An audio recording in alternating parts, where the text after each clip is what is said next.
मित्रों नमस्कार, मैं हूं राकेश कुमार। आप देख रहे हैं मत अभिमत। मित्रों, विगत दिनों सरकार ने एक अधिनियम बनाया, विधानमंडल से पास हुआ और उस कानून के तहत बेतिया राज के सारे जमीन को, चल अचल संपत्ति को बिहार सरकार ने अपने अधीन कर लिया। उसके साथ ही चीज़ों को खोजने की कवायद भी जारी रही और इस खोजबीन में बेतिया राज के कोषागार, अभिलेखागार को छाना जा रहा है और इसमें जो तथ्य सामने आ रहे हैं वो सुनेंगे तो आपकी आंखें फटी के फटी रह जाएंगे। यह जो अभिलेखागार को छाना जा रहा है, इसमें बहुत सी चीज़ें सामने आ रही हैं जो आश्चर्यजनक है। अब जैसे ये जो अभिलेखागार को देखा गया है, जो दस्तावेज मिले हैं, उससे सैकड़ों एकड़ और ज़मीन जो पूर्व में बिहार सरकार ने अपने अधीन किया है, उसके अलावा सैकड़ों एकड़ ज़मीन प्राप्त हुए हैं, मिले हैं। अब इसको लेकर जो अभी वहाँ के पदाधिकारी हैं, बेतिया राज के जो प्रबंधक के रूप में कार्य कर रहे हैं पदाधिकारी अनिल कुमार सिन्हा और जिलाधिकारी दिनेश कुमार राय ने सारे जो प्राप्त हुए हैं, नए सिरे से जो ज़मीन मिले हैं, उनका पूरा उनकी सूची भेजी है और विशेष बंदोबस्त पदाधिकारी को कहा है, ये निर्देश दिया है कि इन सारे ज़मीनों पर मालिक के नाम में बेतिया राज दर्ज होगा। मतलब कि वो पुनः बिहार सरकार के अधीन चला जाएगा।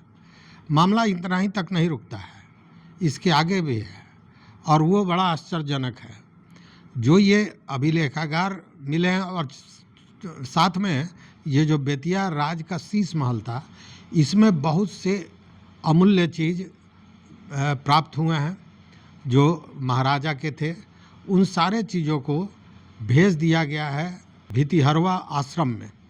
वहाँ पे भितिहरवा में जो संग्रहालय है, वहाँ पे भेजा गया है ताकि लोग उन चीज़ों को देख सकें और ऐतिहासिकता को नज़दीक से समझ सकें।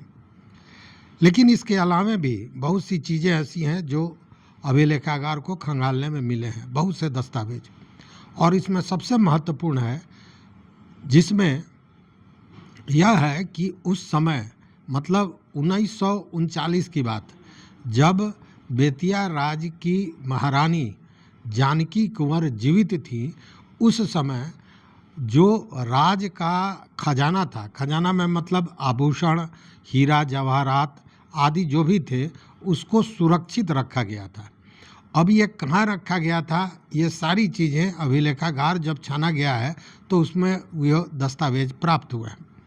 और इसमें हम बता दें कि अब आप अंदाज कीजिए कि ये रखा गया है 1939 में और इसमें लाखों का सामान, लाखों का जवाहरात आंका गया था जो रखा गया, और वो दोनों रखा गया पटना के इम्पीरियल बैंक में और इलाहाबाद के इम्पीरियल बैंक में। अब ये जो इम्पीरियल बैंक ऑफ पटना और इम्पीरियल बैंक ऑफ इलाहाबाद है, यह वर्तमान में स्टेट बैंक ऑफ इंडिया है। तो पटना के ब्रांच की बात हमने पिछले वीडियो में आपको बताई थी कि वहाँ पे 6 संदूक बेतिया राज का था, जिसमें से एक संदूक खोला गया था, जिसमें से सोने का मोटर माला, सोने का आभूषण और भी कई तरह के जवाहरात प्राप्त हुए थे। और उसकी कीमत आंकने का प्रयास किया जा रहा था। अभी वो बातें खुलकर सामने नहीं आई हैं कि कितनी है, लेकिन एक अनुमान जो बताया जा रहा है कि ये सारा जो सामान रखा गया है, वर्तमान में उसकी कीमत 200 करोड़ से कम नहीं होगी। हालांकि उस समय इसकी कीमत 10-12 लाख के लगभग रही होगी। वह भी बताएंगे कि क्या कीमत थी। तो इन आभूषणों में कीमती सामान भी है, मोती का माला है, नवरत्न के हार हैं, उसके अलावा नेकलेस है, स्वर्ण जड़ित पलंग है, पलंग मतलब बिछावन स्वर्ण जड़ित, उसके बाद सोने का चंद्रहार है, सोने का मोटर माला है, ये सारी चीज़ें। उसके अलावा हीरा जवाहरात वगैरह जो है, ये सारी चीज़ें हैं। और इसको दोनों बैंकों में रखा गया था, मतलब इम्पीरियल बैंक ऑफ पटना और इम्पीरियल बैंक ऑफ इलाहाबाद में। अभिलेख मिलने के बाद जो राजस्व परिषद है, राजस्व परिषद ने पटना के SBI पटना ब्रांच को और इलाहाबाद इम्पीरियल बैंक जो अब प्रयागराज ब्रांच है एसबीआई का, उसको लिखित पत्र दिया है कि इन सारे चीज़ों को अब बाहर किया जाए मतलब इन चीज़ों को चिन्हित करके इसको निकाला जाए कि बेतिया राज का कौन कौन सा सामान वहाँ पे रखा हुआ है। इसी संदर्भ में पटना में 6 में से एक संदूक खुला भी था, वो हमने आपको बताया था। अब ये जो अभिलेखागार से प्राप्त हुआ है दस्तावेज, उससे ये पता चलता है कि 1939 में पटना इम्पीरियल बैंक में जो अब एसबीआई है, जैसा मैंने बताया, वहाँ पे 7,30,085 रुपये का सामान रखा गया था, जिसमें हीरा जवाहरात और आभूषण आदि रहे होंगे हैं। उसी तरह प्रयागराज का जो ब्रांच है वहाँ पे रखा गया था 5,21,102 रुपये का आभूषण, और रखा गया था 2,08,983 रुपये का आभूषण, और एक हीरा जड़ित घड़ी की कीमत 51,000 आका गया है। और ये जो भी कीमत आका गया था उस समय, वो मुंबई के एक जौहरी को बुलाया गया था और उस जौहरी द्वारा उसकी कीमत आकी गई थी और तब उसको बैंक में रखा गया था। तो अभी एक अनुमान मोटा मोटी जो बताया जा रहा है, चूँकि ये अनुमान ही हो सकता है कि लगभग 200 करोड़ की ये बेशकीमती सामान, हीरा जवाहरात और आभूषण हैं जो बेतिया राज के हैं, और जो पटना एसबीआई, प्रयागराज एसबीआई के ब्रांच में रखे गए हैं। इसको लेकर परिषद ने, राजस्व परिषद ने बैंकों को पत्र लिखा है।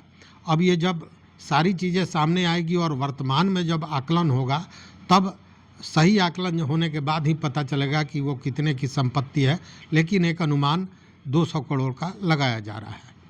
तो ये जो अभिलेखागार की खोज हो रही है, छाना जा रहा है, इसमें तरह तरह की चीज़ें सामने आ रही हैं।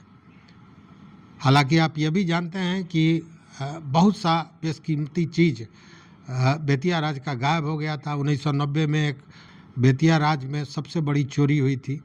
छत काटकर चोरों ने बेशकीमती सामान निकाल लिए थे, और वो बताया जा रहा था उस समय कि एशिया की सबसे बड़ी चोरी है।